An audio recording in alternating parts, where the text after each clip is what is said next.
Good morning, ladies and gentlemen. It's nice to see all of you on this Sunday morning with a very interesting and relevant talk, heart disorder, primary prevention. The whole term primary prevention is very important. We have seen Dr. Kapadia's talks before. So the whole focus is on primary prevention.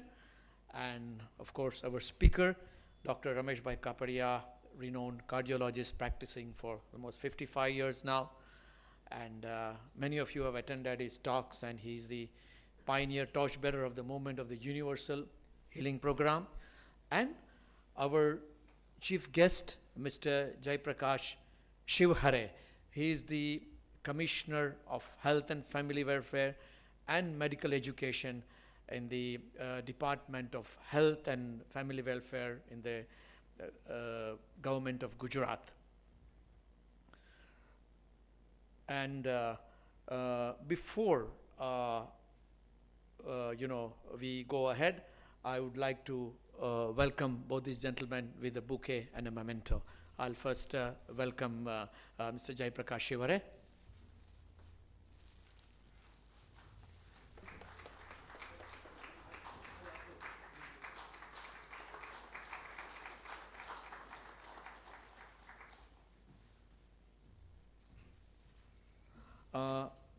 We have also with us Dr.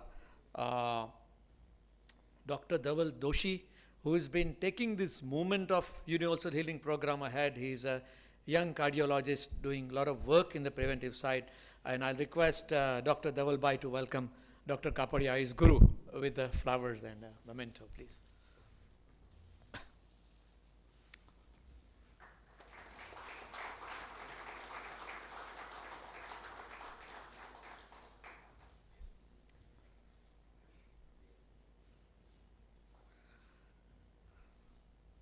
It is paradoxical that in spite of the great advances in medical research, in diagnostics, better medicine and healthcare services, and a lot of awareness of health because of the social media, internet, and so on, but the incidence of cardiac diseases and other diseases like cancer and so on have increased. And I believe, and as most of you will agree, is due to the lifestyle and related reasons.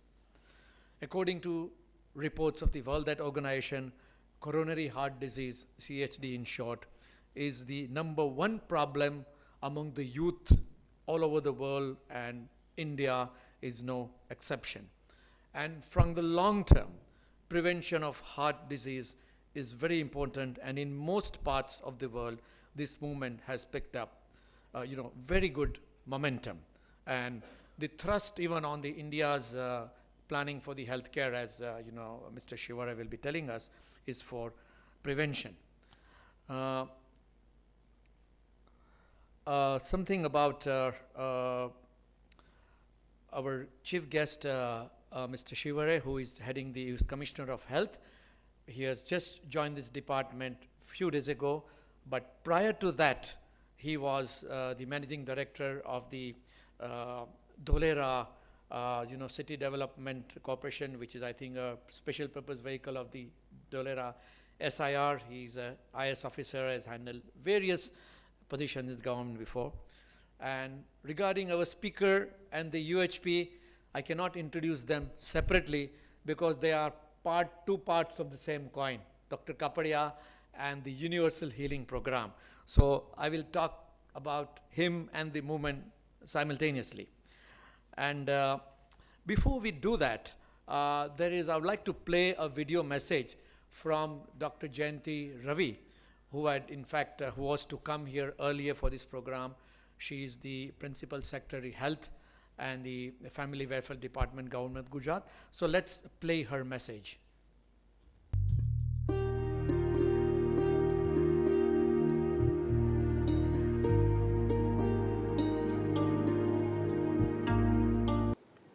Namaskar. I'm delighted that we have this program today, which is going to be a beautiful talk by Dr. Ramesh Kapadia, a very, very inspiring person who has dedicated his life for the prevention of coronary diseases and actually removing all the fear psychosis that surrounds this.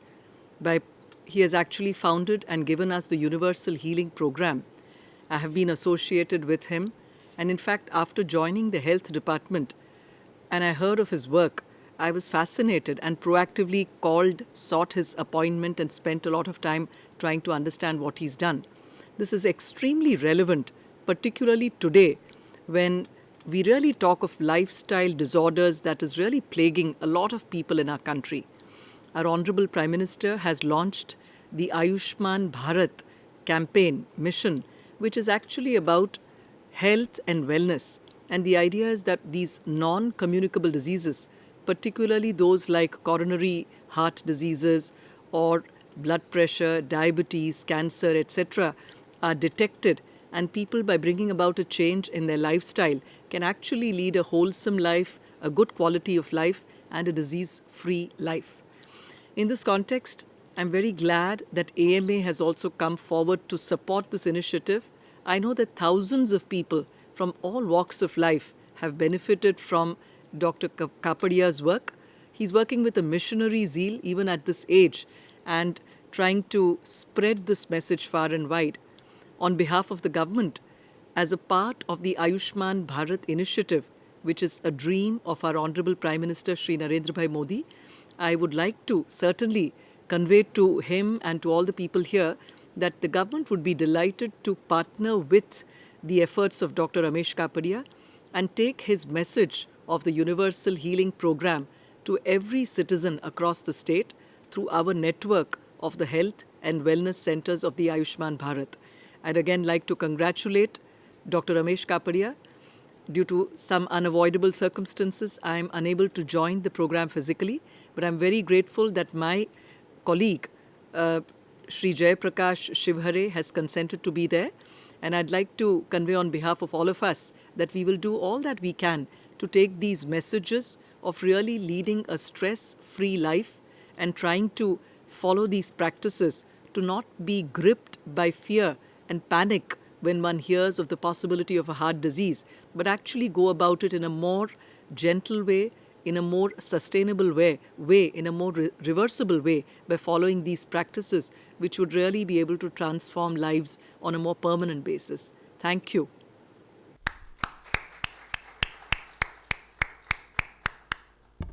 Thank you. Dr. Jayanti Ravi has hit the nail. What Dr. Kapadia has been telling for years, most important part is that please do not have this fear, even if that fear is instilled in you by persons. Please, the 50% of the problem will be solved by not having the fear. So, moving ahead, Dr. Ramesh Kapadia, an FRCP from the Edinburgh in United Kingdom. He studied there and is a distinguished professor of medicine and a successful consultant, has been practicing for 54 years. This is the 55th year of practice in Ahmedabad. And apart from his accolades and the work done, I think the first and foremost things I've observed over the years as I've been a volunteer with his movement, and he's a very humble and a patriotic person, and like many thinkers and accomplished persons, he combines the wisdom of the East and the scientific knowledge of the West, and he has always walked an extra mile in whatever he does, and he has been closely associated with the Gujarat Vidyapith, where he has even set up the building of the Universal Healing Program with an endowment and support from others. Dr. Larry Doshi, a distinguished physician, author, and an authority in alternative medicine, visited India in 1988 to deliver a lecture on medicine and non-violence at the Gandhi Peace Foundation in Delhi. He encouraged Dr. Kapadia in the mission. He gifted Dr. Kapadia a book on reversing heart diseases by Dr. Dean Ornish of the United States, who is very famous for this movement on prevention. Dr. Kapadia came in touch with Dr. Dean Ornish program on management of coronary heart disease, started the Universal Healing Program on 2nd October 1991. So that's now almost 28 years since the UHP has been starting. Though this was primarily for the cardiac diseases, But subsequently, Dr. Kapadia proved through scientific studies that this is beneficial to all persons for their all round, meaning the physical, mental, and spiritual well being. Dr. Kapadia has been widely felicitated for his missionary work and has authored 8 books and so many booklets, of course, mostly published by the Navjivan Press. And he delivered numerous lectures, participated in seminars and conferences throughout the world. In January 2019, Dr. Kapadia organized the Holistic Cardiology Conference at the Gujarat Vidyapith. And in this conference, there were galaxy of speakers, practitioners, cardiologists, cardiac surgeons from India and the USA, and this included so many doctors from abroad, like from the Cleveland Clinic, Dr. Neeson, Dr. Murad Tuzu, and so many others. The Universal Healing Program has mainly 3 elements. That's the diet counseling, the moderate exercise like walking, 30-40 minutes, stretching and relaxation, leading to progressive deep relaxation. That is nothing but Savasana, our very own practice. And subsequently the medical and visual imaginary group discussion with emphasis on sharing and feelings. Dr. Kapadia has been very kind to get speakers of international repute to talk about the subject, and this includes Dr. Manchanda, from the ex-head of cardiology from the All India Institute of Medical Sciences, Dr. Murad Tuju of the Cleveland Clinic of USA and also in Abu Dhabi, Dr. Neeson from Cleveland Clinic, Dr. Ramakant Panda, Dr. Kapadia's son, Samir Kapadia, who is also at the Cleveland Clinic USA, and Dr. Ambadekar from Mumbai, and many others. Of course, our cardiologists from Ahmedabad, cardiosurgeons, have always come to different programs. And Kapadia's friends, lastly, from the medical field and all other well-wishers have been requesting him to take this movement further for the well-being of all human beings and for prevention. And this UHP center I mentioned, UHP movement has been going on, but the actual building where people can go for this weekly yoga and other counseling sessions that have been set up at the Gujarat Vidyapith over a year ago. So anyway, I will not take much, I've taken enough of your time, so I now request Mr. Shiv Hare to share his thoughts on today's, before we go to the lecture. Thank you, ladies and gentlemen.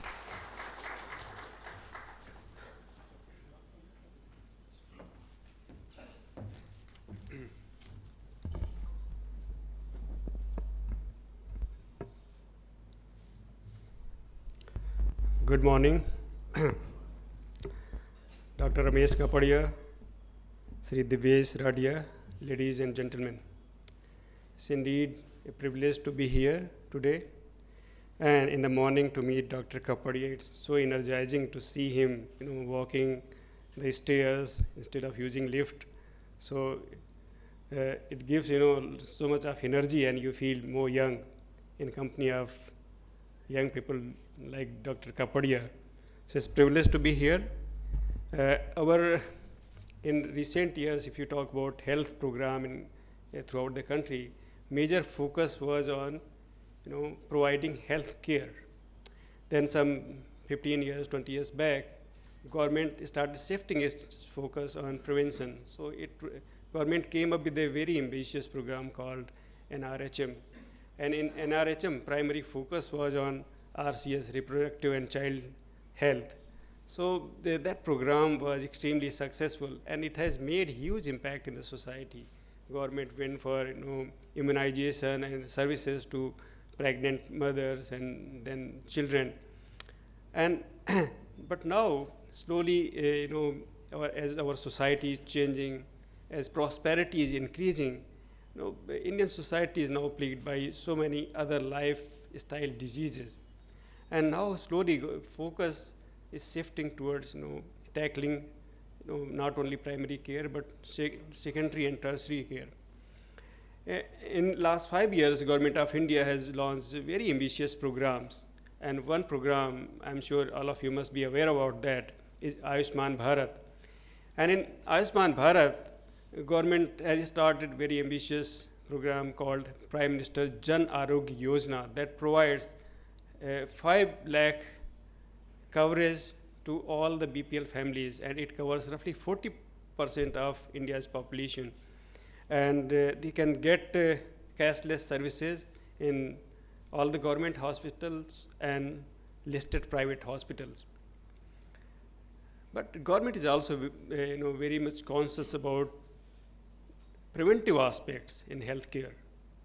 So promoting Indian medicines and Indian system of medicines and yoga was one of the focus areas of government.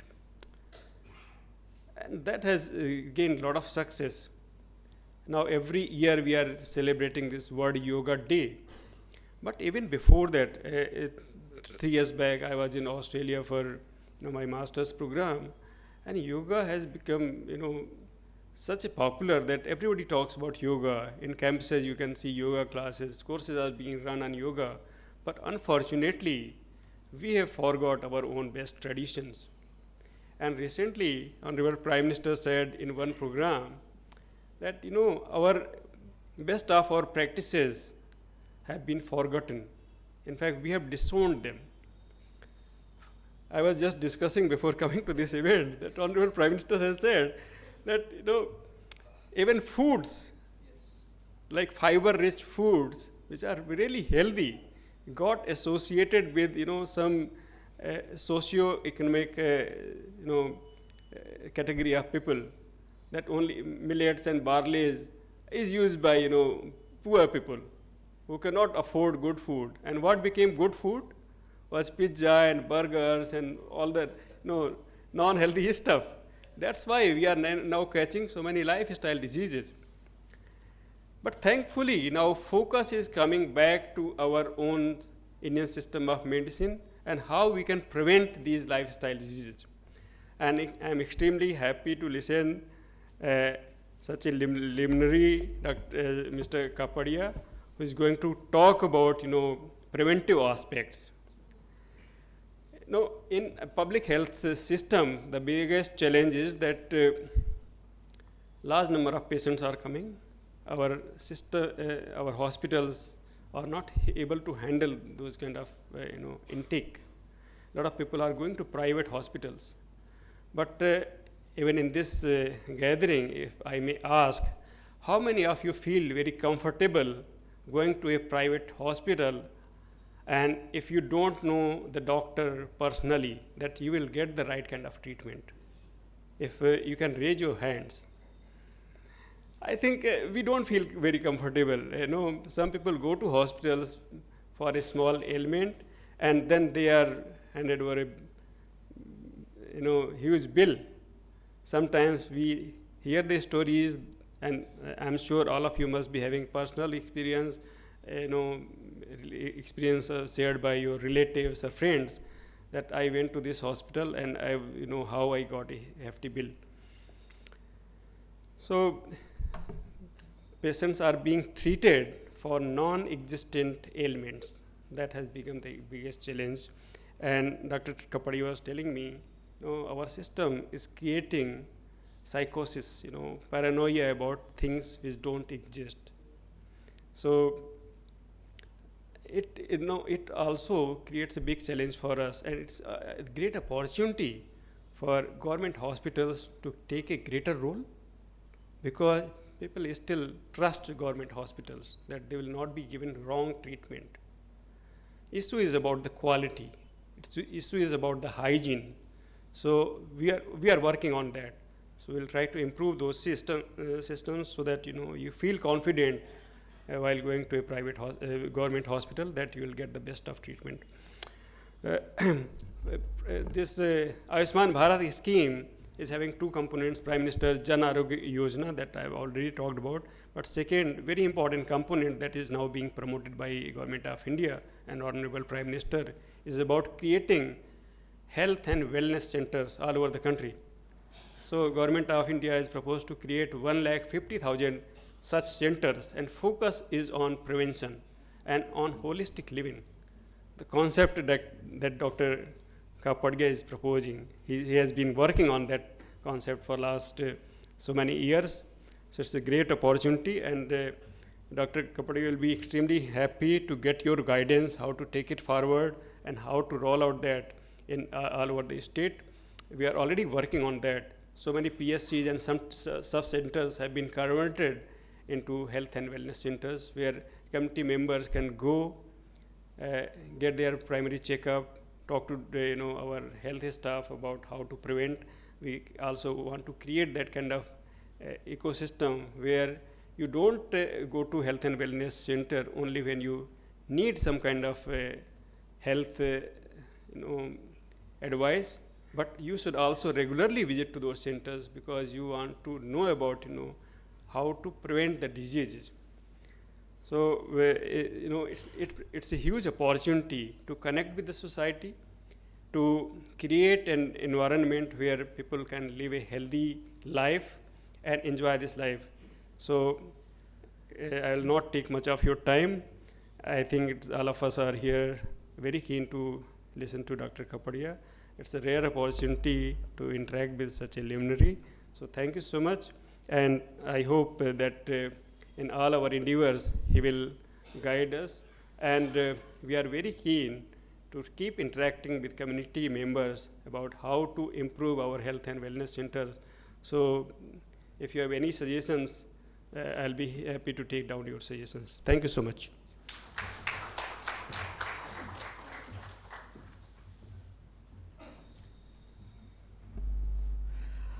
Thank you, sir, for sharing your thoughts. And yes, over the years, we know that the facilities in the public hospitals have increased with the insurance scheme of the government of our Honorable Prime Minister. More and more benefits in terms of amount to the families are coming. So we are looking ahead for really better days. And I now request Dr. Kapadia to deliver his talk today. So you want to talk from there or here? Whatever. Okay. Okay.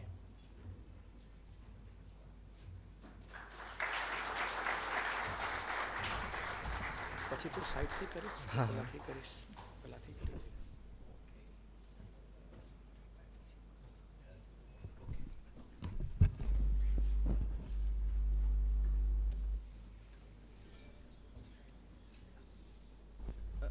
Very young Jai Prakash first. Jai Prakash, Radia, now listen to, yeah, I'm addressing this, introducing him as a very young Jai Prakash, here today. So, and I don't know, while he was talking about hospitals, I remembered the remark of one philosopher. What was his name? I forget just now. Anyway, he said that, very well-known one, he said that hospitals are not the places where sick people should go.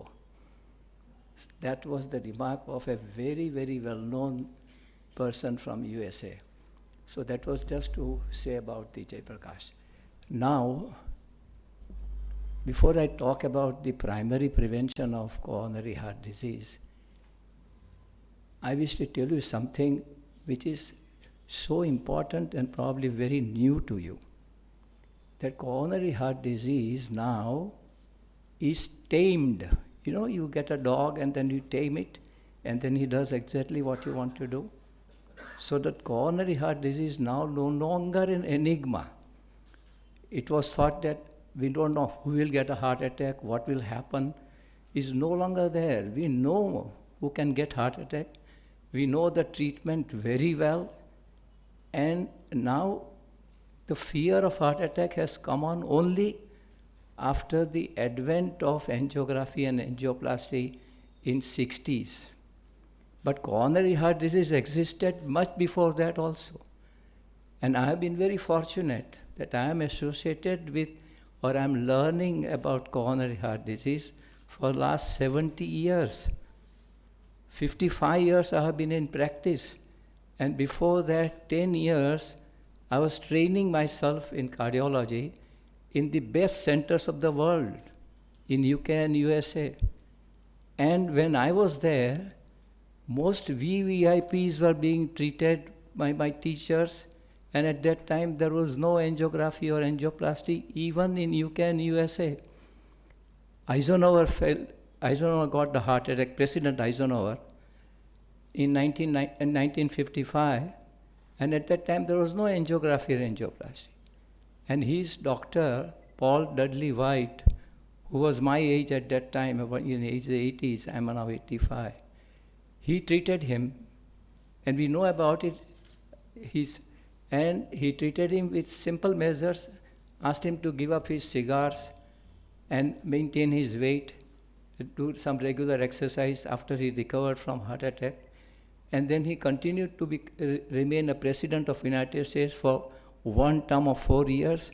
And he was so popular that people asked him to continue for another 4 years without any competition. So for 8 years he remained president after getting heart attack. And after retiring from the presidentship, he lived for another 11 years. And talking about my practice in this town, because from the very first day, I practiced only for heart and heart attack. I don't know anything about anything in medicine. I am just completely as ignorant as any layman is. And I practiced from the very first day only for heart disease. And everyone wondered that a young man coming from listening and starting his practice, consulting practice as a cardiologist, as a physician cardiologist, and saying that he is going to see only heart patients in his clinic. Naturally, I saw only about 11 patients in the whole year. And the next year was 80. And then, of course, I lost the count. So with that history, you must realize that for first 25 years of my practice, there were no corporate hospitals. And there was no angiography and angioplasty. And I was so fortunate, I made my name and I treated VVIPs of the state. And nobody died, because those who came were alive, therefore they came for the treatment. Otherwise they would not.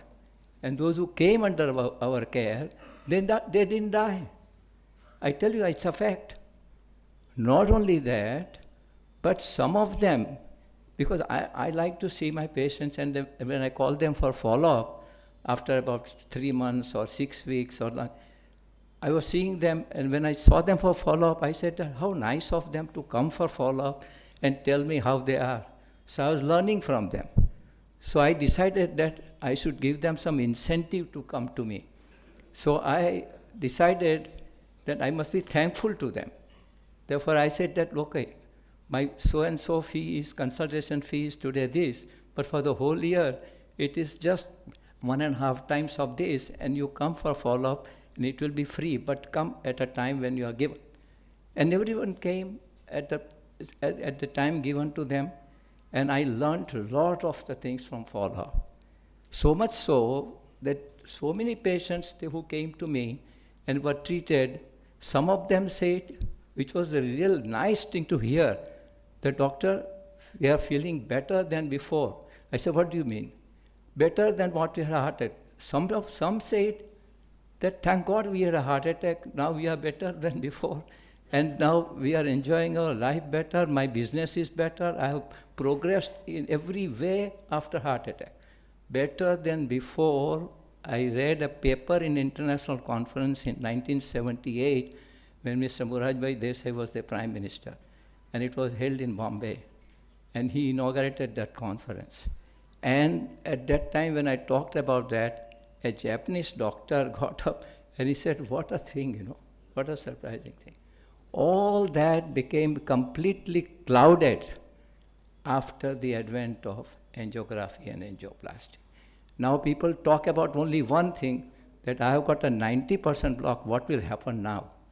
But they don't realize that any artery, this is very important if you learn that any artery which is more than 80% blocked, which is there with you, cannot give rise to heart attack.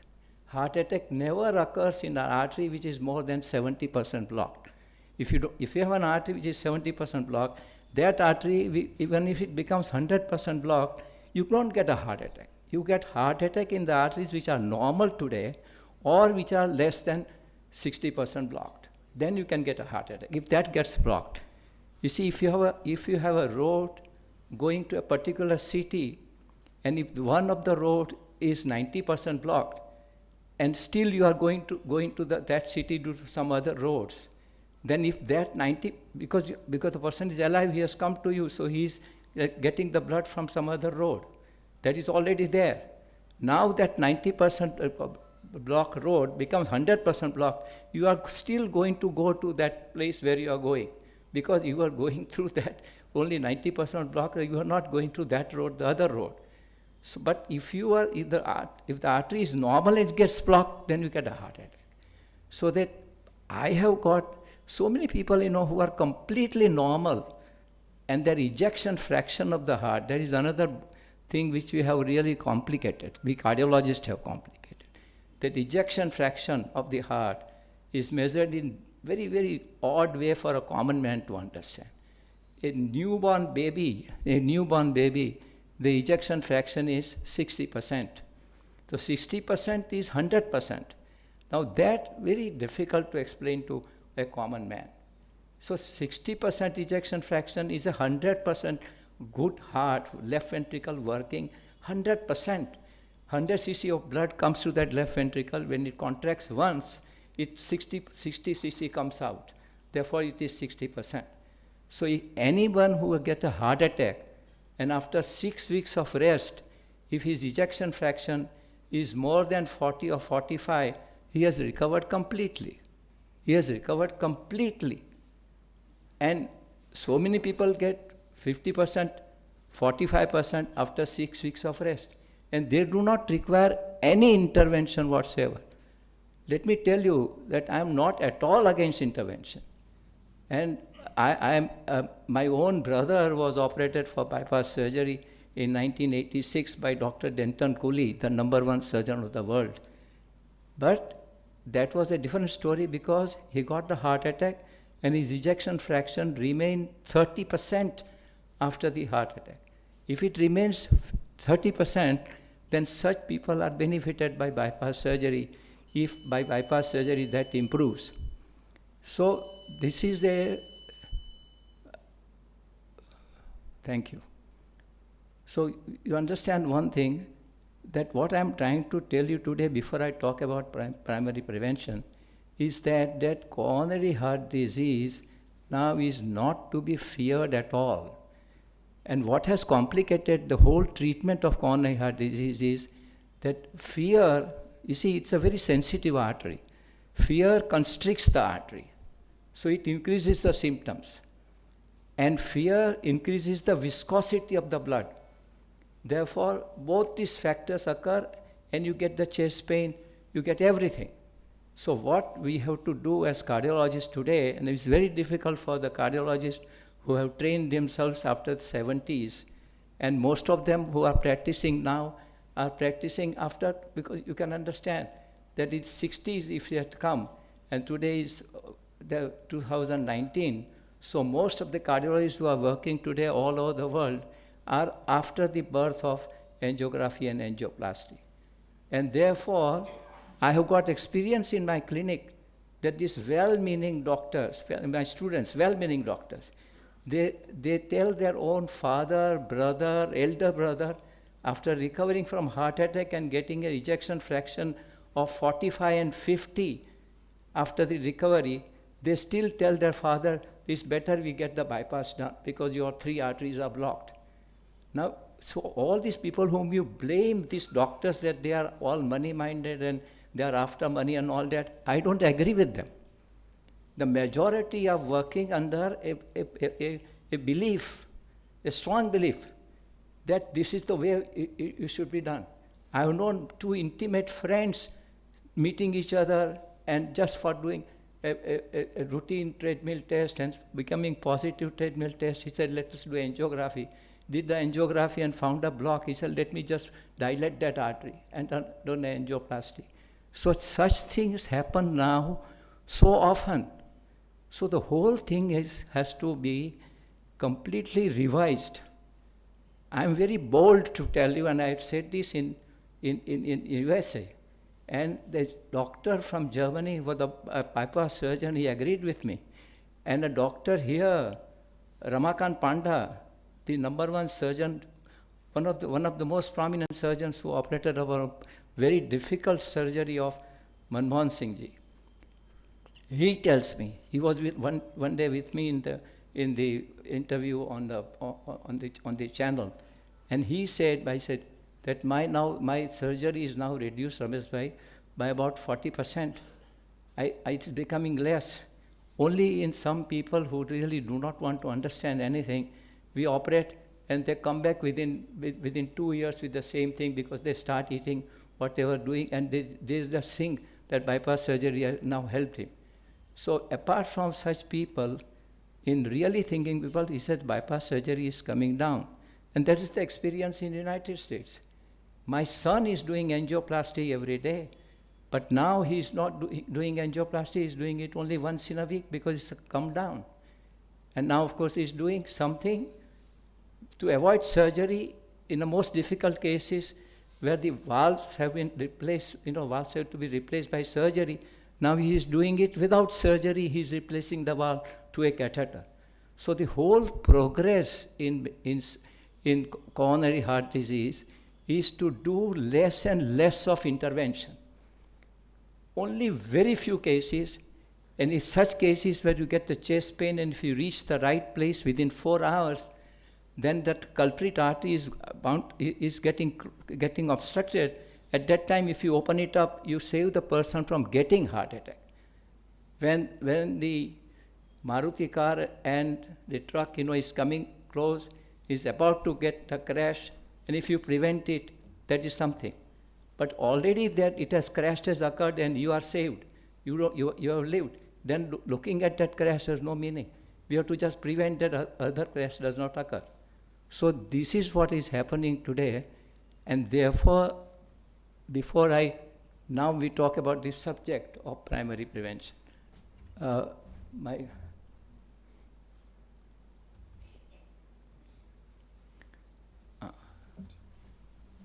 I tell you that major part of my career, when I used to deliver talks, at that time these slides were not there, and and we had real wonderful meetings, even that meeting in 1978, which I'm talking about. But anyway, you know that secondary prevention and primary prevention you can understand. Go ahead. Take a second. I know. See, this is very important. What I talked about, that doctor who treated Eisenhower. In 1948, the Framingham study, that doctor, Paul Dudley White, he started this Framingham study. And that Framingham study is still going on. Huh? And let's go ahead. Now, all this is quite knowledge, quite common knowledge now. High blood pressure, high blood cholesterol, smoking, obesity, diabetes, physical inactivity are the causes which may lead to heart attack.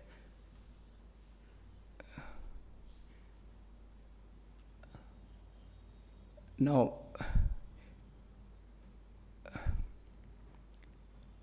see, what is family history? That also I have to explain here in some of these people. That a family history means your blood relation on either side. If they have had a heart attack below the age of 70 or a stroke below the age of 70, then it is called that you have got a family history. And in such family history, sometimes the heart attack is not necessarily due to a wrong lifestyle change, the lifestyle which we blame the lifestyle. You can be completely, absolutely healthy lifestyle if you are living, and you do not smoke, you are not overweight, you exercise daily. All the merits that you can count, you may have all the merits. That's what happened in our family. In our family, nobody smoked, nobody used alcohol. They were all vegetarians, and they were all, whatever merits you want to say, they were all full of merits. but full of merits and everything, does not prevent heart attack. Now that is what is to be understood. That one element which causes heart attack now, we have really done a wonderful research in coronary heart disease. As I told you, we have already tamed it. We can prevent it, we can treat it, and there is no reason to fear of it. Once I tell you, through some source, we are trying hard. Okay, if we remove the fear of the disease, we will win the battle completely. And the fear, as I said repeatedly all the time, has come on after angiography and angioplasty, because the cost has increased. And as soon as you get the pain in the chest, you think about what cost now, what will happen to me after that, and now all these thoughts increase the severity, which is to be understood very well by the lay people as well as by these newly trained cardiologists. They do it in good faith, without just meaning it.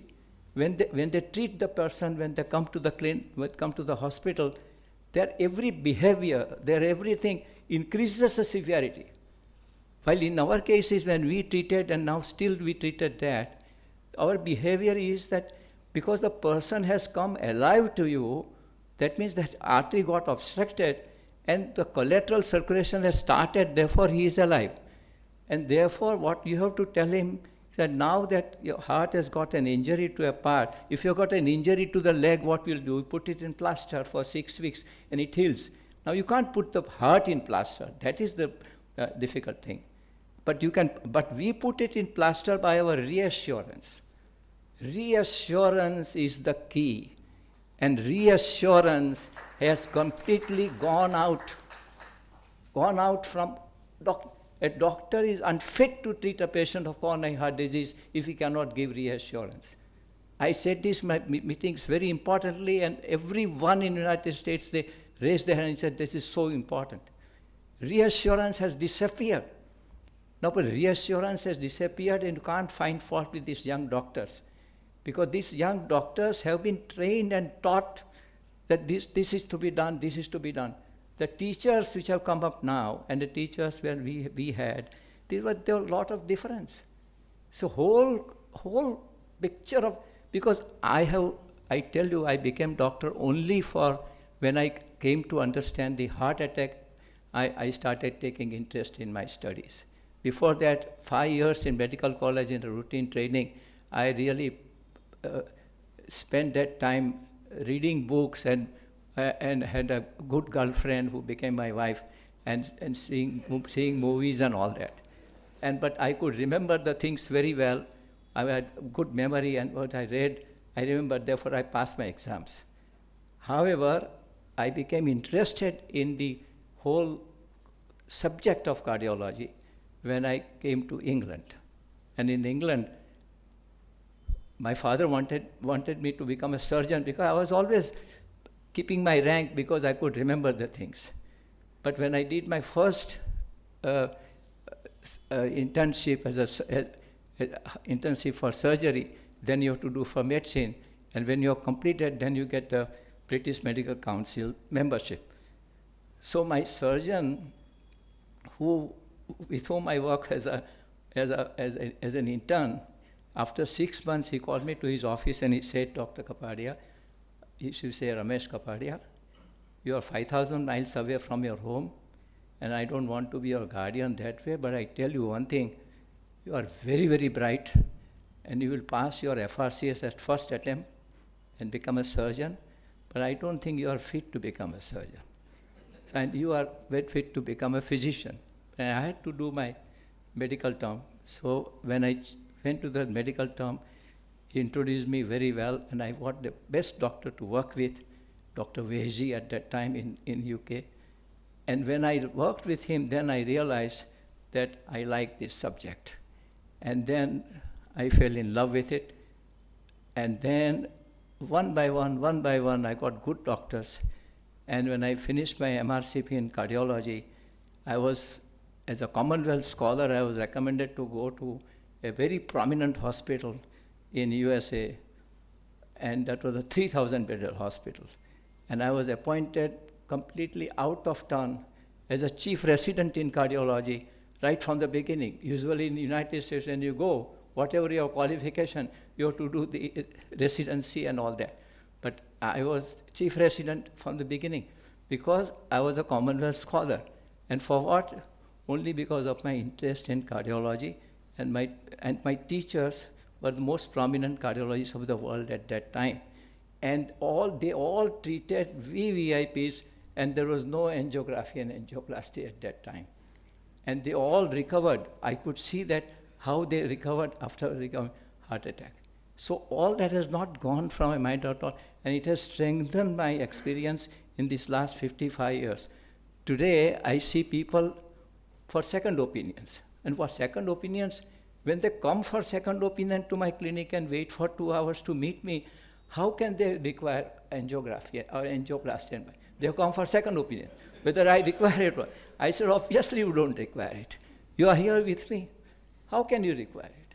And then I know how to treat it and what medicines to give naturally after all this experience I have. And we have advanced.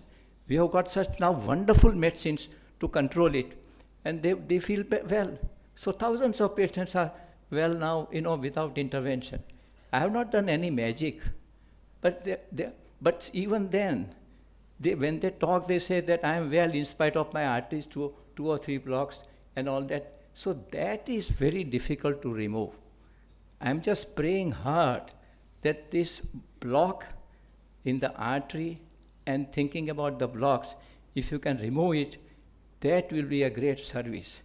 And now talking exactly about the subject of primary prevention, I tell you one thing, that we have to start primary prevention from the age of 9, 10, and 11. And for that, you should see my video talk with Dr. Nishen, who is an internationally famous person for introducing primary prevention. He has worked for consistently last 30 years on primary prevention. And he actually invited me to talk with him on primary prevention just about 1.5 months ago when I returned from United States. And what he said was so relevant. He said that the topmost authorities of your country should know that primary prevention is feasible, is important, and it is, if you institute it, then we will prevent 50% of heart attacks in next 25 years. And the highest incidence of heart attack in all over the world in the young is in India. And that he said that now, if the central authorities of India, it takes a cue from you how to prevent it, which we know it now, then the whole world will know it. Because India is such a great country, and the youth of India is not only youth of India, it's the youth of the world, which is now number one all over the world. All these advanced countries like UK, USA, Canada and all that, and Europe, they all are thriving and getting ahead and ahead because of the talent from India. So youth of India, is a wealth of the world. And this wealth of the world is at highest risk of getting heart attack. And it is easy to prevent it if you bring awareness right in a family where there is a heart attack. You begin to teach the mother at the age of, for the children at the age of 9, 10, 11, because then they are receptive. There is no use talking about prevention at the age of 25, because they are so much immersed in their daily activities, they have no time. So the health consciousness is not there at all. It has to be created right from the childhood. And that's what I have been doing. I came here, and in one very important school, I had a live FaceTime meeting with 300 parents, and it went so successful. So many people thanked me, and he said, "No, doctor, this is something, if we can teach that at 9, 10, 11, they will accept it." Because whatever mother says.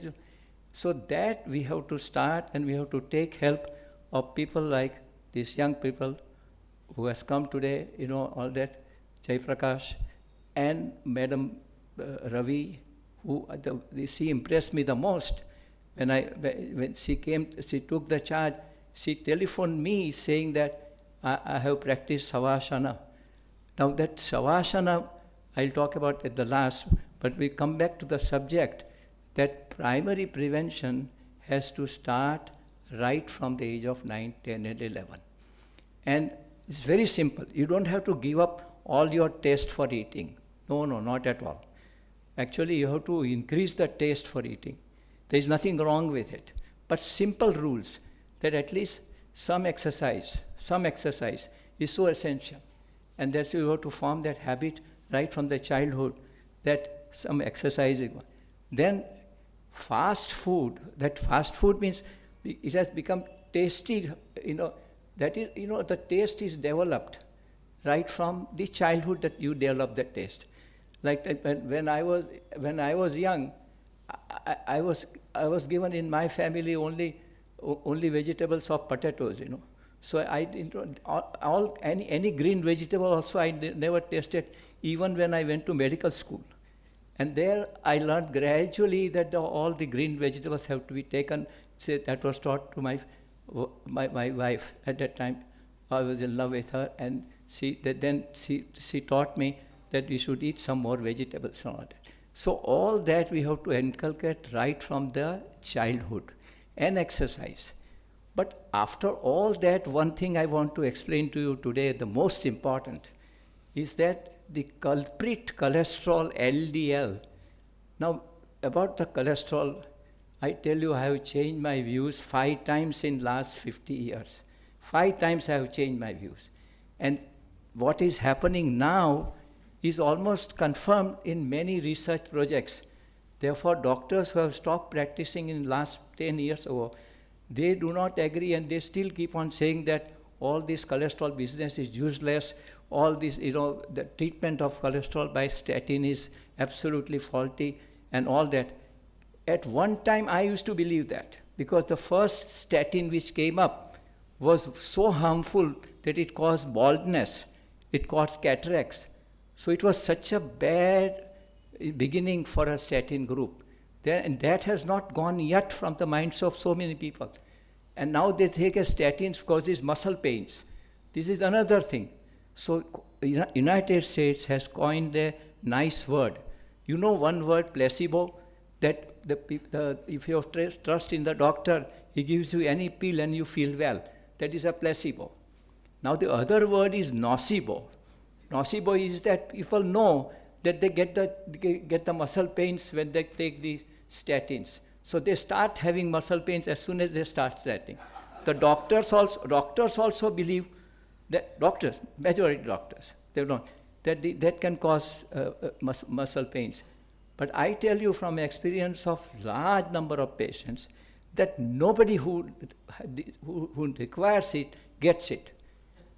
And for primary prevention, I'm so happy to tell you, and let it go around all over the world, that the shining example for primary prevention and the result of it is standing in front of you.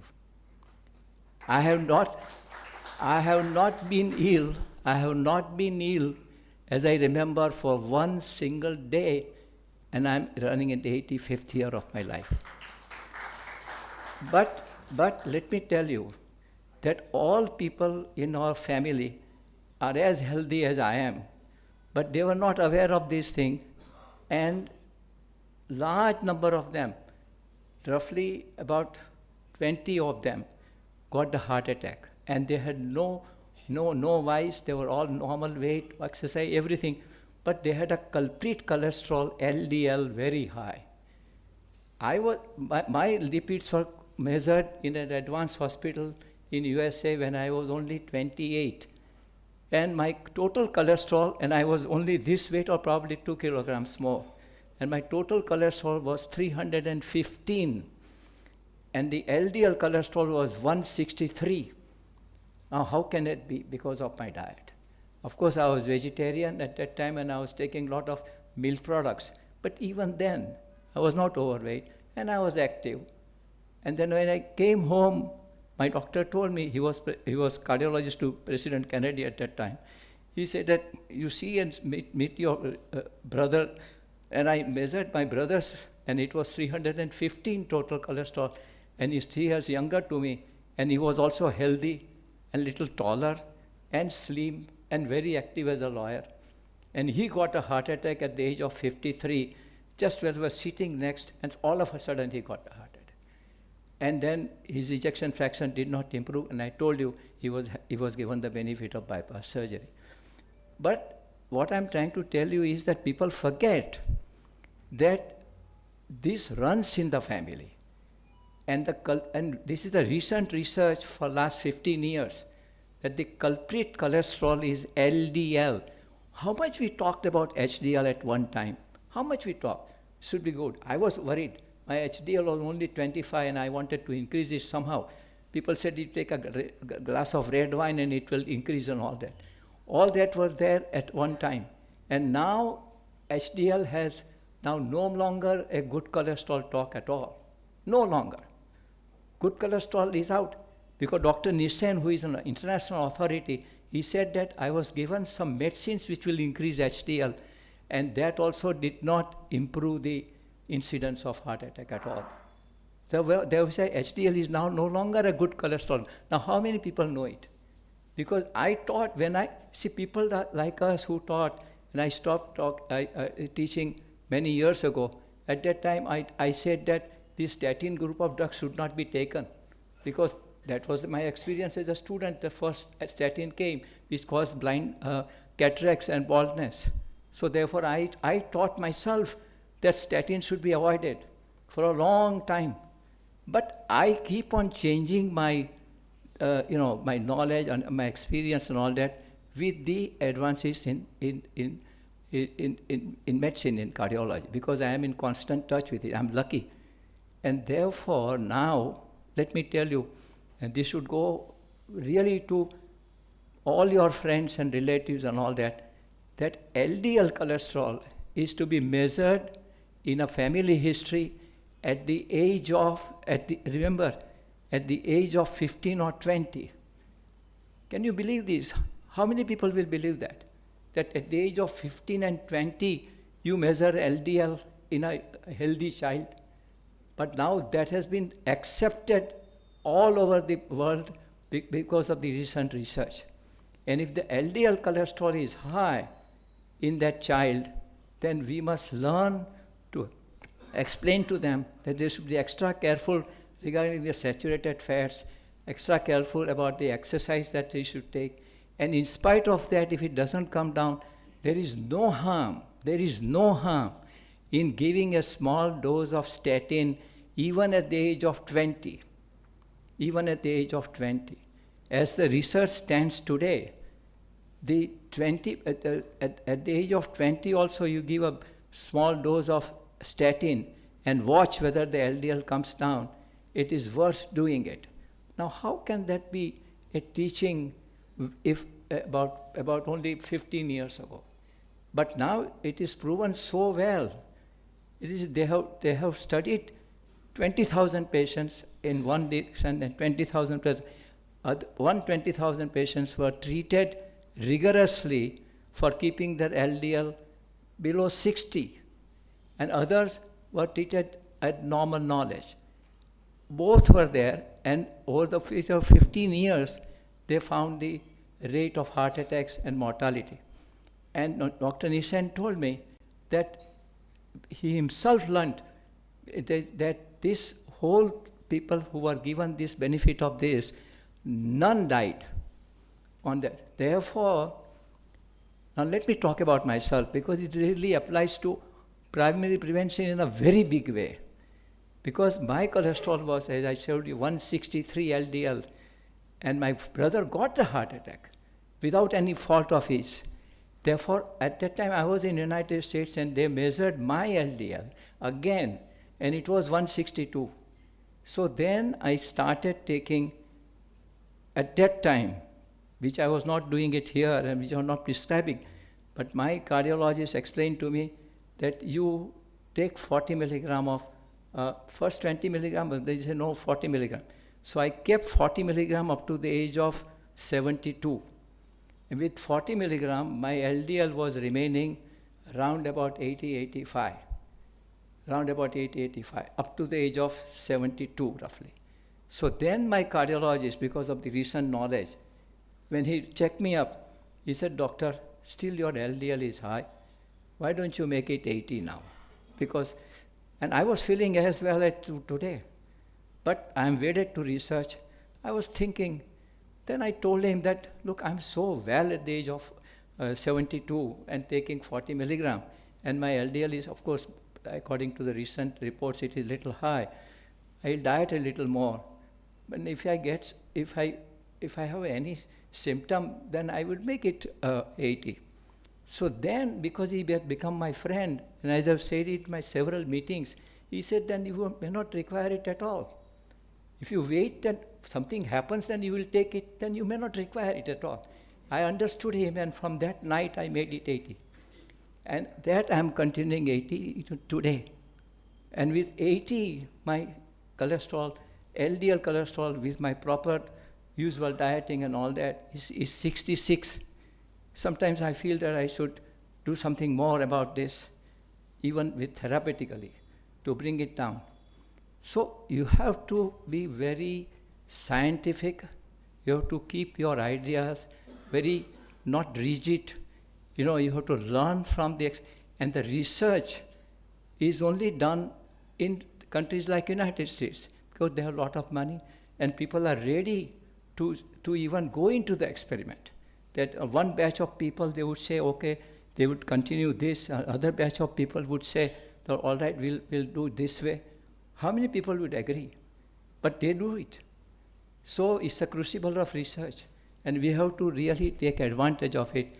And we should now really concentrate, as my friend Jai Prakash said, as Jayanti Ravi says, as the Prime Minister is now aware, that we should reduce the number of hospitals and we should make the preventive programs and the preventive hospitals, at our centers teaching prevention more and more.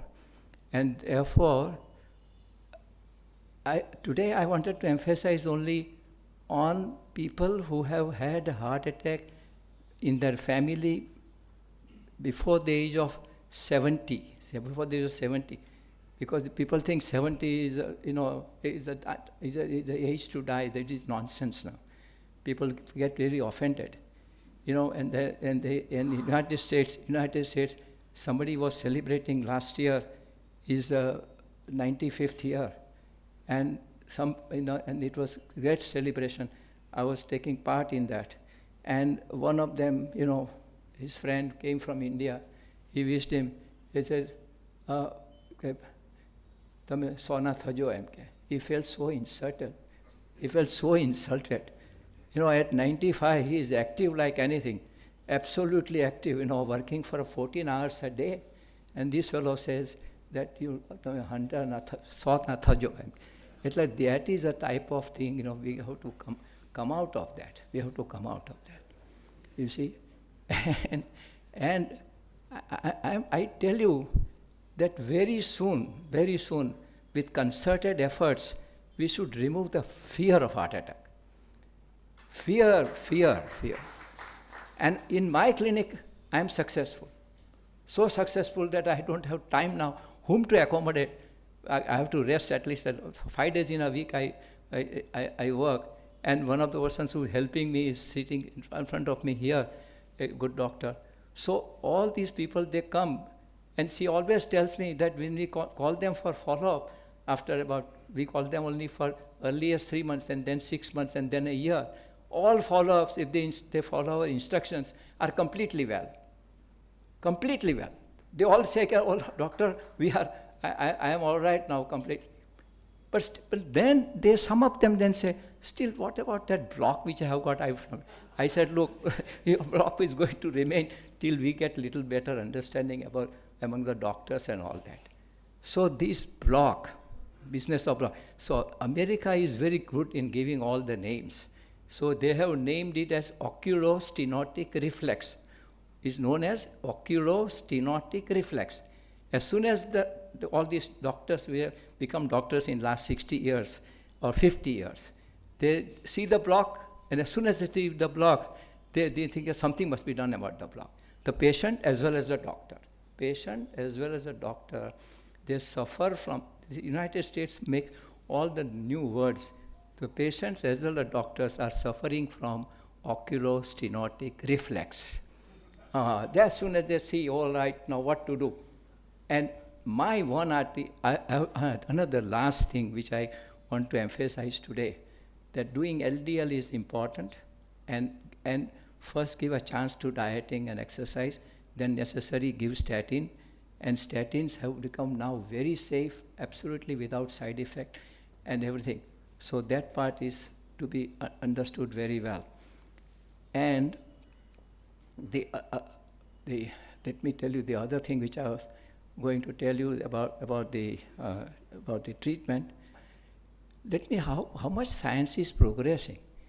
If we have now, and still we are ignorant in India, in amongst even the doctors, that we have now a way to study your coronary arteries without angiography, without any intervention, without anything, just like an X-ray, but an advanced scanning.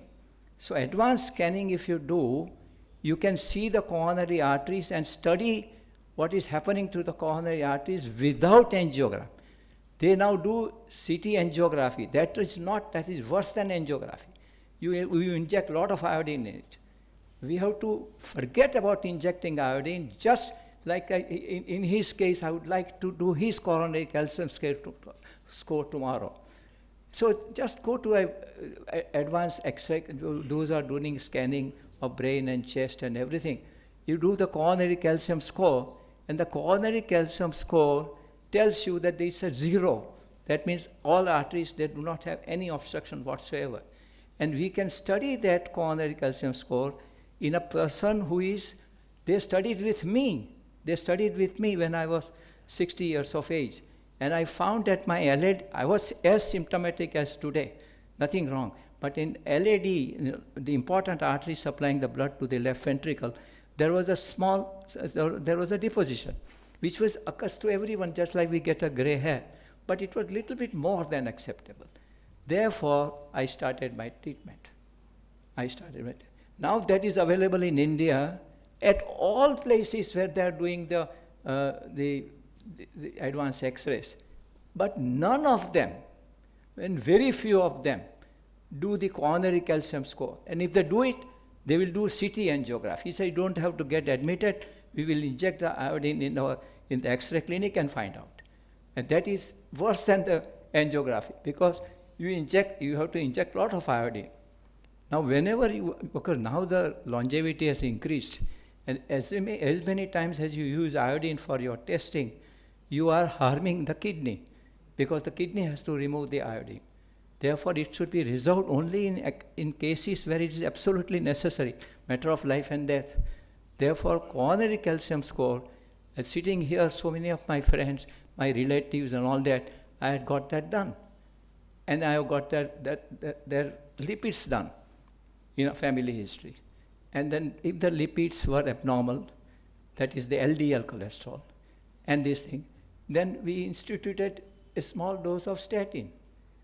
And really I tell you that the statin, in where it is required, never, let me tell this several times and let it be contradictory to people, you get considerable muscle pains. That is really occurs because of the nocebo effect. Nocebo effect means if you take it, you get the muscle pains, and you begin to get muscle pains. And that is proven. So one of the cardiologists, not one of the cardiologists, the president of American College of Cardiology, I was talking to him about 2 years ago, and he said, Dr. Kapadia, I have already written in my paper that if you want to see your grandson's graduation party, please start taking statins.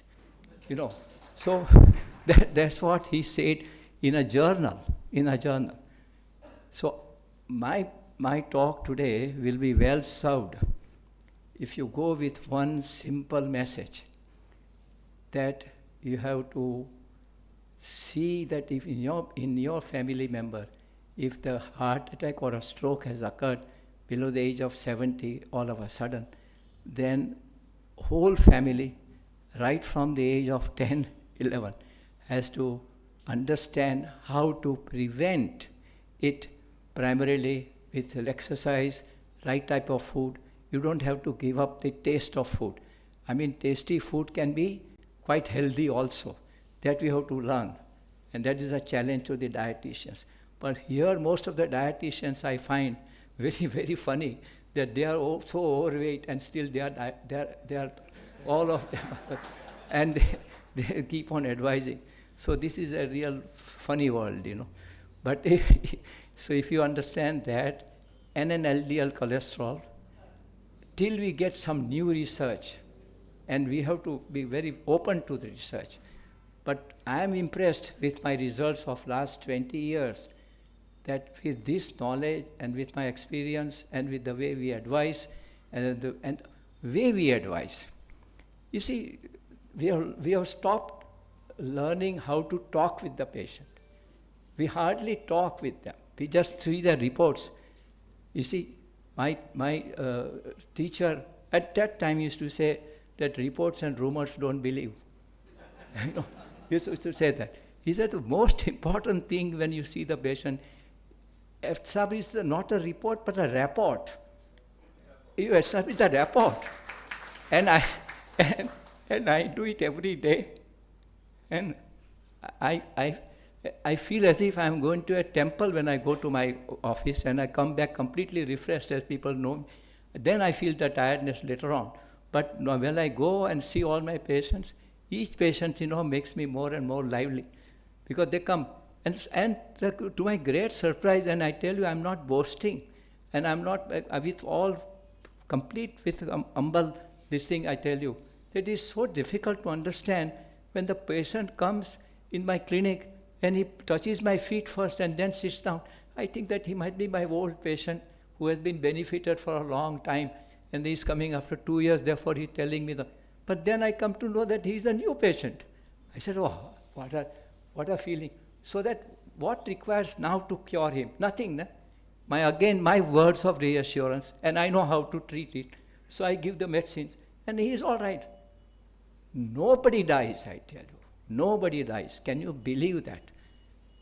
And that is the secret of rapport, secret of, I said it and I want to tell it again today, that the only source of income from the doctors is a patient. Only source of income is a patient. But when you examine the patient, don't examine him only as a source of income. At that time, don't. You see? So if you do, the simple rules I tell you. But I tell you, coronary heart disease is a wrong name. It is not a disease at all. Disease means what? Something from a, it is something wonderful. And I tell you, very soon, in next, as my friend tells me, Larry Dorsey tells me, in next maximum 50 years, the whole thing about coronary heart disease is going to be so well understood and tamed that heart attack, which is now a number one source of fear and whatnot all over the world. Now, of course, in the United States, it is coming down. Bypass surgery is steadily falling. And I tell you without any hesitation, people may talk about all the things, but they cannot, this bypass surgery and angioplasty cannot remain forever. It has to be replaced by a proper medical treatment and understanding. This interfering with this thing, this is not an appendix that you remove and get well. Or it's not a hernia, you do it and that. It is something much more with the pattern of living. And pattern of living, I tell you, coronary heart disease is something wonderful. The disease sabda, I don't know how to change that. It's something wonderful. Being a human being, having something wrong with the circulating part which feeds the heart, is something wonderful. And if we understand life, so anybody who wants to become a cardiologist, not an interventional cardiologist, you can become an interventional cardiologist at the age of 30. Study cardiology and become 30. You can become a heart surgeon at the age of 35.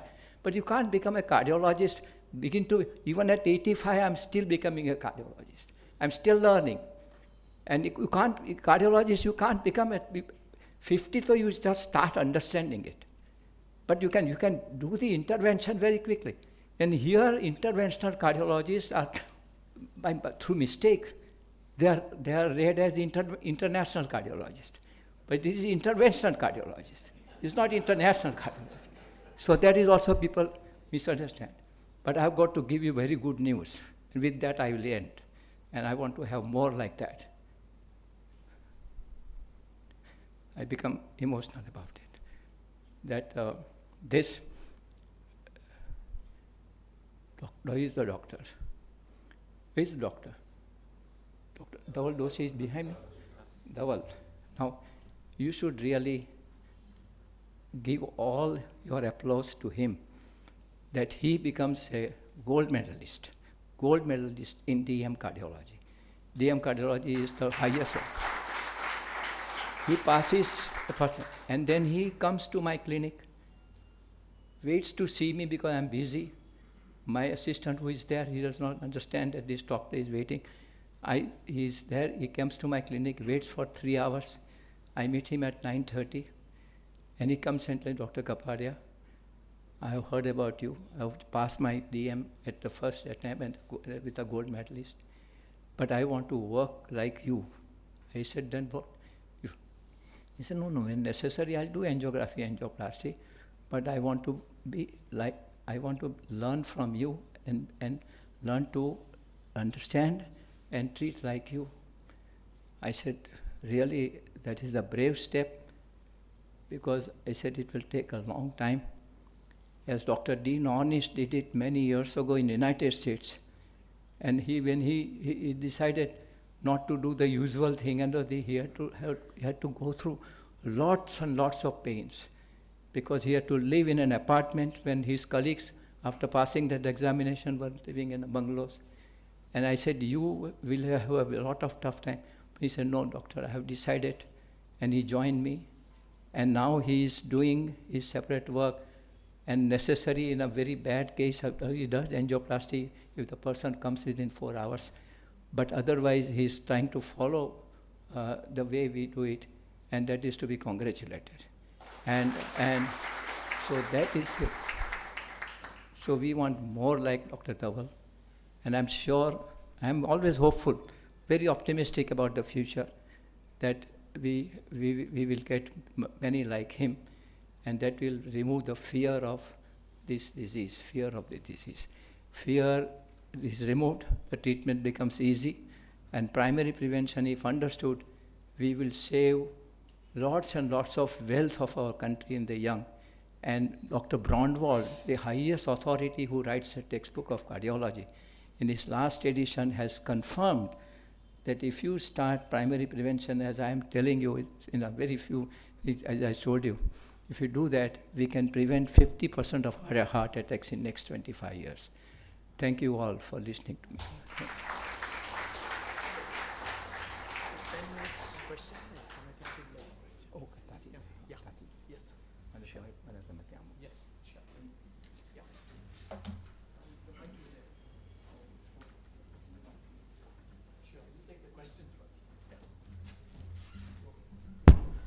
Friends, we will have questions for about 10 minutes.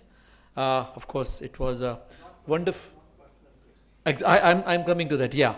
આપણે જે સવાલ પૂછ્યો તે આ personal questions નહીં individual, because આ કોઈ નિદાંત કેમ્પ કે મેડિકલ કેમ્પ નથી. ઇટ્સ એન અવેરનેસ ટોક, એટલે જનરલ નેચરના questions.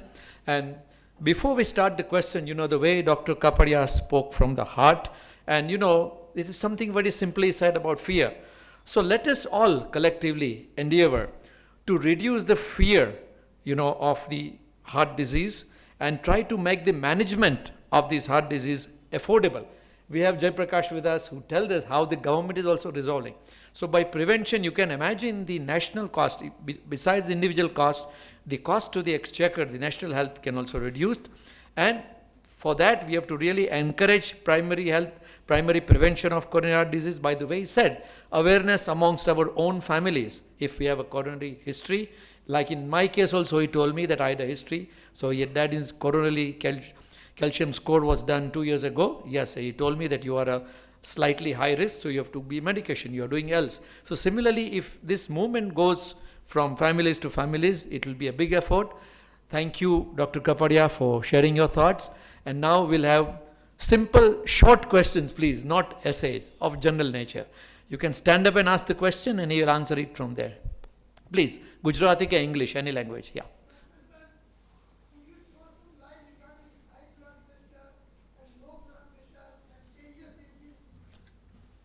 High blood pressure and low blood pressure, various ages. No, please sit down, thank you, I've heard. This high blood pressure, there's a very interesting thing about high blood pressure, therefore I say something, how the medical world, behaves. I have been a student and a doctor and a practitioner for how many years now? You have to count. As I say, about 65, 70 years. And at that time, we were thinking about what is the cause of high blood pressure. And still today, we don't have answer to what is the cause of high blood pressure. In very few cases, kidney is the cause, that is young people, but majority, very clever, these Americans or the people who term cardiology, they are very common. So what they call this blood pressure, where we don't know the cause, very interesting, I have been fascinating with this. Even today we don't know the cause. And it's known as essential hypertension. So the word is essential hypertension. What are you suffering from? Essential hypertension. That is hypertension for which there is no cause. And hypertension now, but again, some good news about hypertension is that hypertension at one time was known as malignant hypertension, which will not come under control with any medicine. Now that has gone. That has gone, completely gone. We can control any blood pressure. We have got very safe medications to control blood pressure. And if you have a blood pressure, then there is nothing without a side effect. We have to accept certain. As he is here, he is missing something, but he has thought that this is better. Therefore, he is here, or you are here. This morning, so many things to be done. So this side effect again has got to be taken in a very broad sense. There is nothing like when you have got a good medicine which has been researched for many years, you go on taking treatment for blood pressure. You might have, I had blood pressure. I started taking treatment at the age of 60, and today I'm taking it, even though it is normal. And it should never make a mistake. So therefore it is known as essential hypertension. And there is nothing like low blood pressure. Low blood pressure is very common when you are very young, especially in females it is common. And low blood pressure is no disease, to learn, and gradually begin to learn to live with it. Okay. But high blood pressure also is one of the contributing factors in causing the narrowing of the arteries. Please, lady at the back. Yeah, we'll come to you.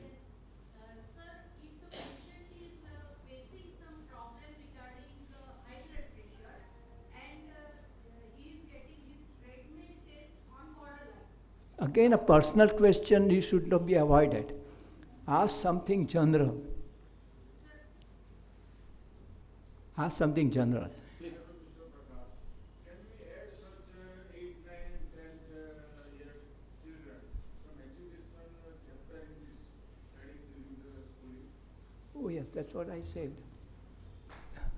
Syllabus, including that in syllabus. Oh yes, that will come. That will come. That will come. It has to, actually, I should not say this, but I don't know, it takes always time with all government machineries, everywhere it takes time. Otherwise, my book on Heal Your Heart books, it is considered, topmost cardiologists have said that should be a textbook in the final year. And they say that this should be read by every patient as well as a doctor.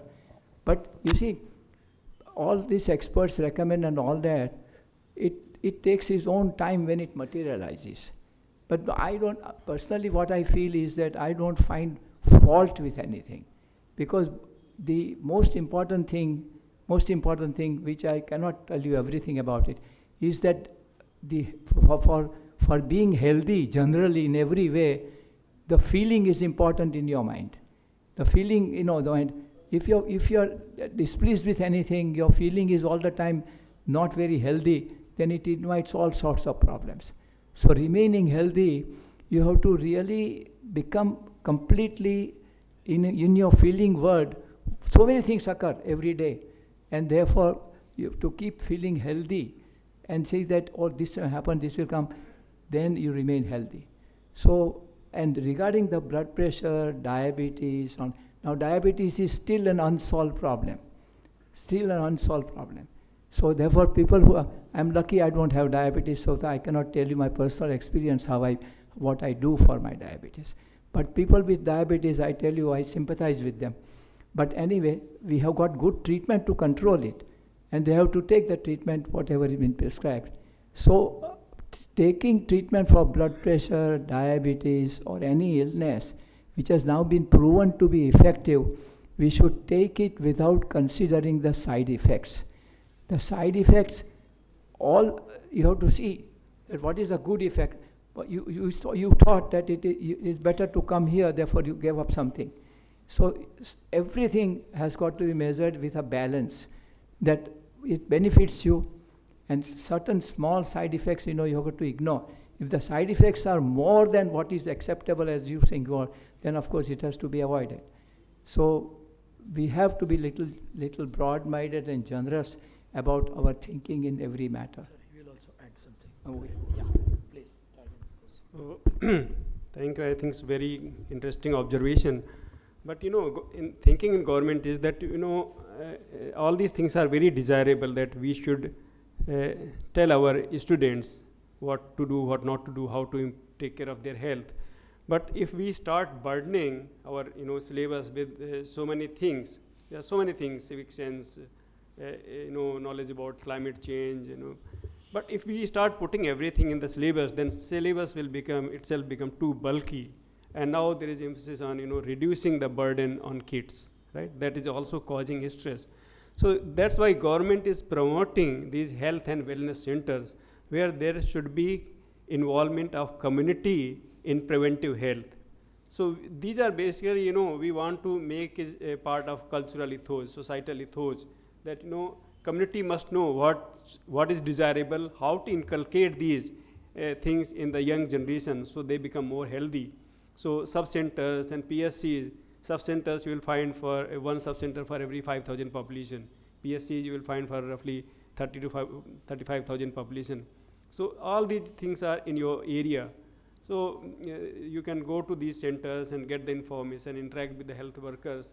And we are also planning to use IEC in a big way. Government is already doing that. So government is creating a lot of information which is being put in the websites and public domain, so that you can access that information and educate yourself. And dialogue should take place. So I think we'll take more efforts in that direction. Thank you, sir. Yeah, please.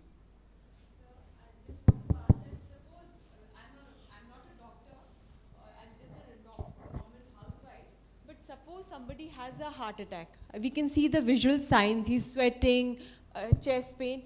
Is it advisable to give sorbitrate? Of course, Sorbitrate, the role of sorbitrate. Suppose a person has my mother-in-law, she's having some sweating and she's having chest pain. Can you give sorbitrate? Of course, sorbitrate is the First instance. age-old medicine, and sorbitrate is something so wonderful that you must know one history. That sorbitrate, who made the sorbitrate about 200 years ago, it was so useful that the owner of that particular company, in his will, he said that you should not increase the price of sorbitrate at all and make profit from my other medicines profit. which we manufacture, but not from sorbitrate. Therefore, sorbitrate all over the world is available at an affordable price. Yeah. And sorbitrate is a mainstay. Sorbitrate for treatment of chest pain due to heart disease, Exactly. coronary heart disease. I have kept it at my bedside Ah. in case of any emergency. Thank you. Thank you very much as a secretary, Indian Association of Preventive Medicine, because you are doing a preventive our work and we are a community. Sir, one simple question. What's the best medication to be a part of our lifestyle? But is become a habit of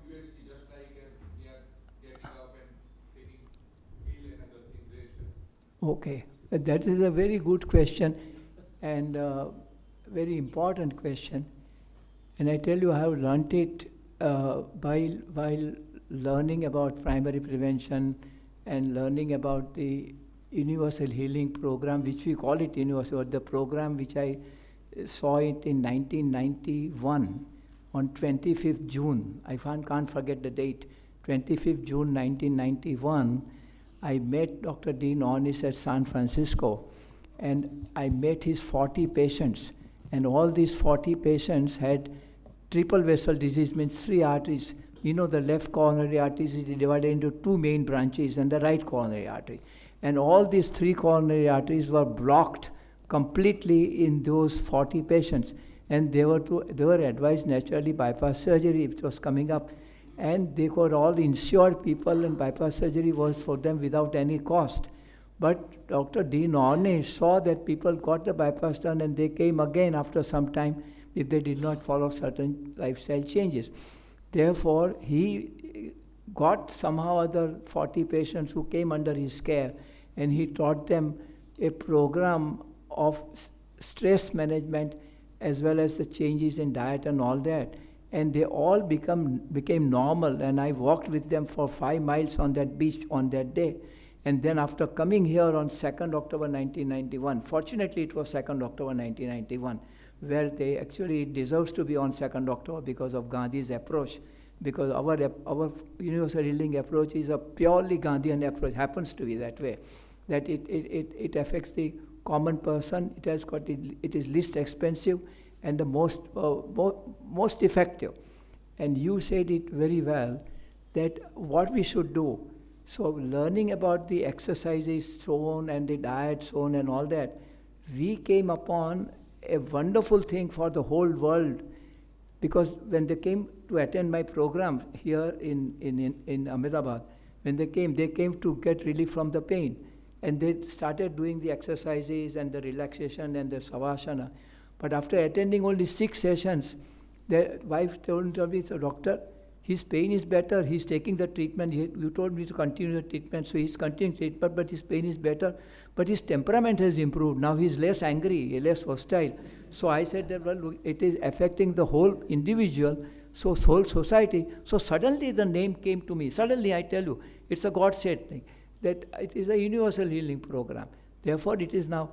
But universal healing program is not only for stress management, for the coronary heart patients, for anything, but it is mainly to ignite the sense of brotherhood, that we are all one at one level. And that I found out by practicing Savasana. Therefore, their anger became less. And Savasana, what a nice name by the Americans, known as progressive deep relaxation.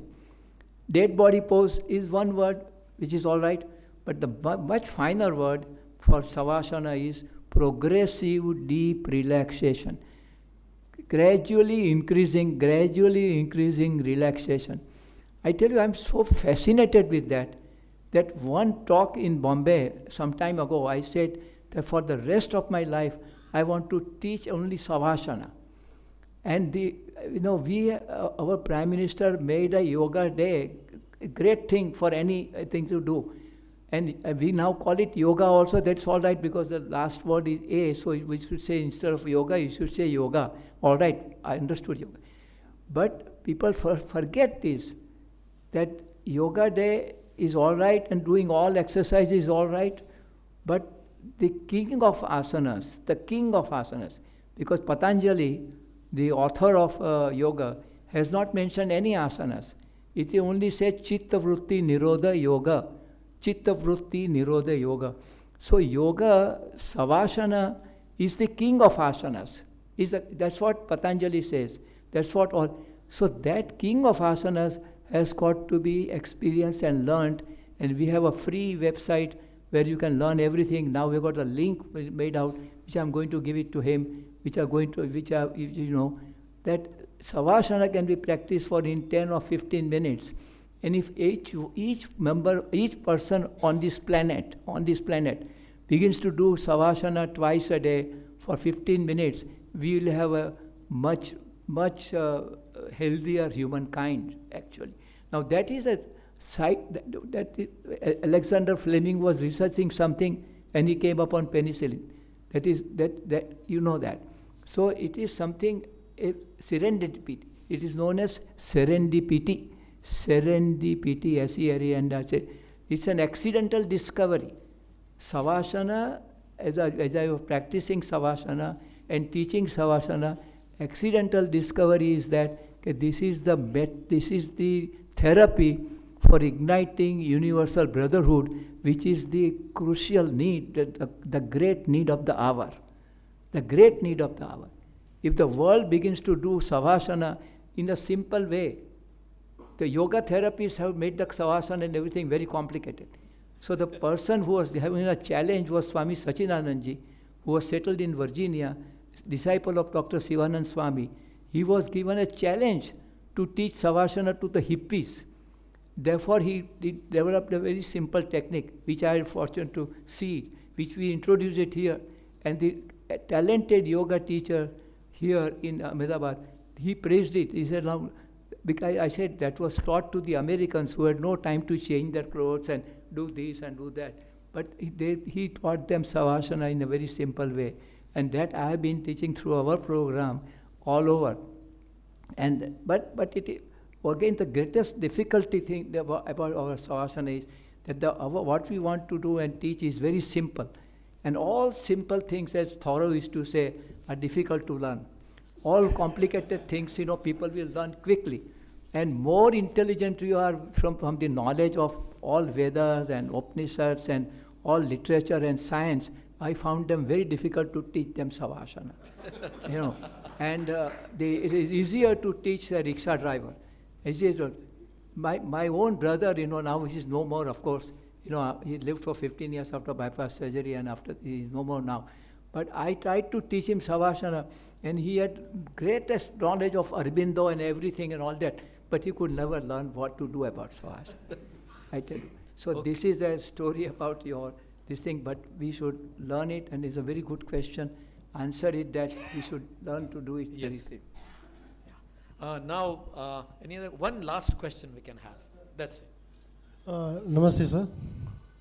So, in context to Madam said the sorbitate, how much it is advisable to take in a day? 1, 2, or sorbitate in a day? What do you understand? Can't get it. In case of need. Again, this sorbitate business, again, how much I can talk in a talk. But sorbitate, I tell you, is again taken people thinking that it is some sort of a how. If I have to take sorbitate, I don't. But if I give you Imdur 60 milligram or Nicorandil 10 milligram, you will take it, and that contains 50 tablets of sorbitate. You understand? Yeah. So it is sorbitate.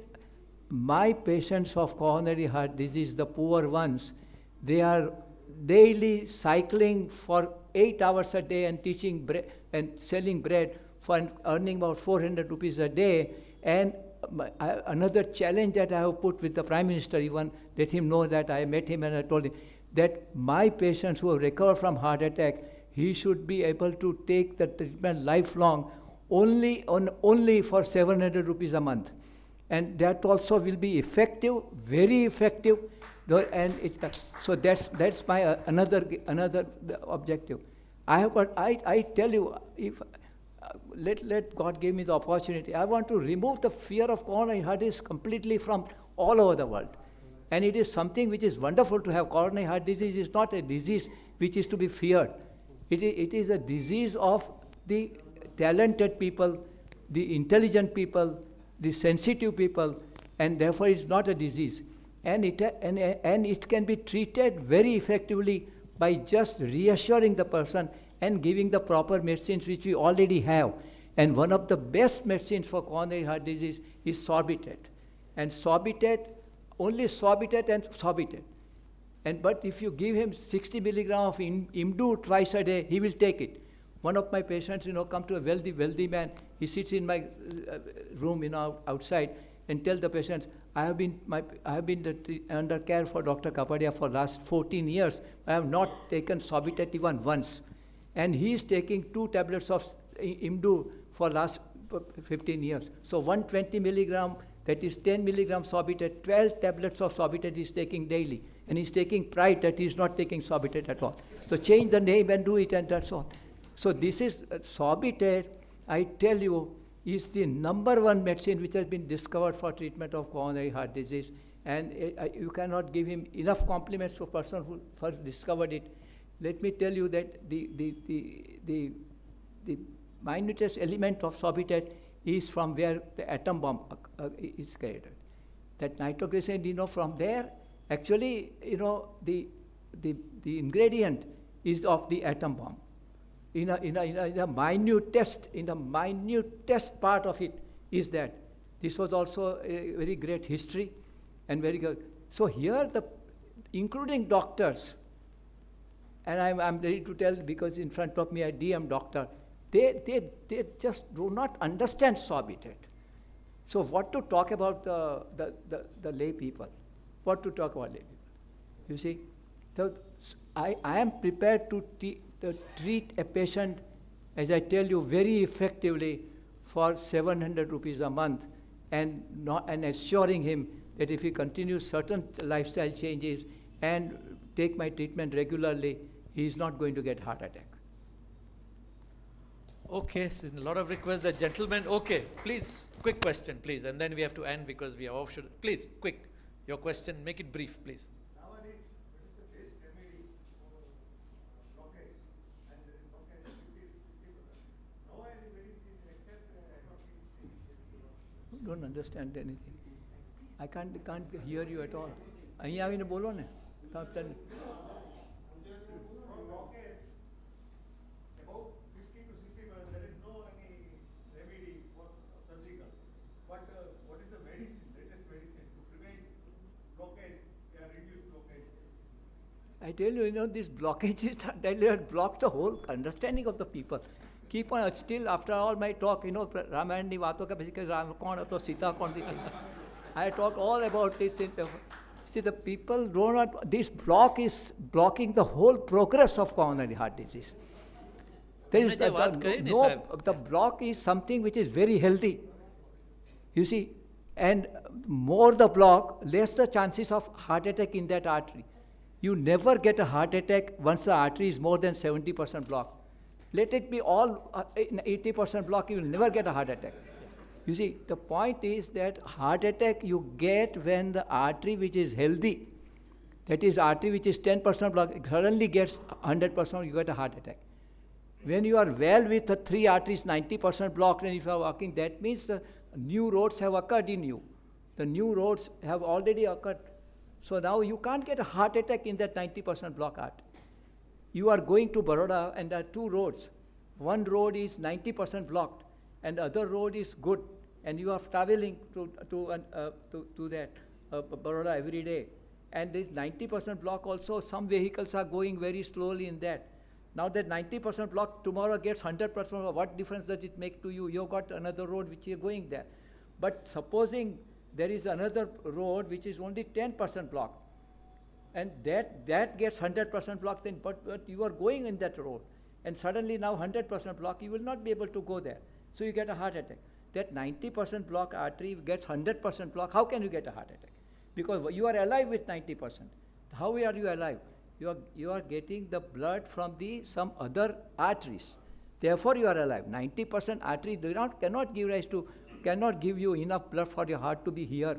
You see, so that if your arteries are 2 arteries are 90% block or 3 arteries are 90% block, you are not going to heart attack in that. But you have got some other roads already. Therefore you are here, and that road should not get blocked. That can't be treated with 3 arteries getting all angioplasties and bypass surgeries. You have to maintain certain medical treatment and lifestyle change to see that whatever roads you have developed, therefore you are here and enjoying your existence, that will have to be treated effectively so that the normal arteries now which you have, they don't get blocked. Thank you. Before, please be seated 2-3 minutes. Before I express my gratitude, Mr. Jay Prakash here also wants to share his thoughts. Please.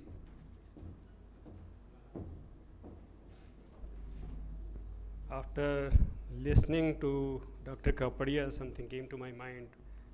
It's such a delight to listen to him. It's an eye-opener, and I'm really grateful to you in my personal capacity and also as Commissioner of Health. I think what is the highest degree of success you can aspire for in your life? You may be in any profession. All of us are parents. So what is the best we can achieve as a parent when your kids become self-dependent? You are no longer dependent upon you for any kind of support. You have made them so responsible that they are on their own. I think that is the highest degree of satisfaction we can get as parents. What is the highest degree of satisfaction you can get as a teacher when your students excel better than you? And I think Dr. Kapadia epitomizes highest degree of success a doctor can get, because he is trying to make society aware about what should be done, and how they can move towards self-healing, towards prevention. So Dr. Kapadia, I bow before you, and I think he is teaching a great lesson. We would like to, sometime address him to all our doctors in public health system and send this message. And I think slowly this message should percolate. This is very important, how to go towards prevention, how to, demystify some of the myths so that we can reduce burden on our hospitals, including private hospitals, and reduce burden on the society, because if they have to go for intervention, they have to probably, it can create so many complications. So thank you for this great service, and I'm really enlightened today. I came to know so many things. I'm grateful to you. Thank you so much. Thank you, Mr. Shivhare. And we have seen it's been a wonderful morning. Dr. Kapadia shared his thoughts. And as usual, you'll agree with me that it was so inspiring. Thank you, Mr. Shivhare, for sparing your time on a Sunday morning. We bothered you. But I'm sure that, this will be a synergistic movement ahead between the UHP and the government, and for spreading the awareness. Friends, thank you so much for coming on a Sunday morning. And I'd like to acknowledge the presence of, Dr. Sailesh Sutaria. Please stand up. He is part of the government department, I think, the school department. Last year also he helped the UHP. He coordinated on the Doordarshan Ahmedabad, the panel discussion of Dr. Kapadia, Dr. Manchanda and Dr. Balkrishnan from Chennai. And also Mr. Yogesh Doshi, please stand up, a supporter, a volunteer of UHP. He has helped organize a lot of programs, he has sponsored events, he has sponsored publications, and we have a lot of supporters of UHP. Once again, friends, thank you so much for joining on Sunday morning. And you can note any information you want to know, any publications are free from the website universalhealing.org. universalhealing.org. From that website, there are a lot of videos on UHP, a lot of on Savashan. There are e-publications, there are PDF books and booklets on there, so you can get more information. Thank you so much once again, and have a big round of applause for Dr. Kapadia and Mr. Shivhare. Have a wonderful Sunday.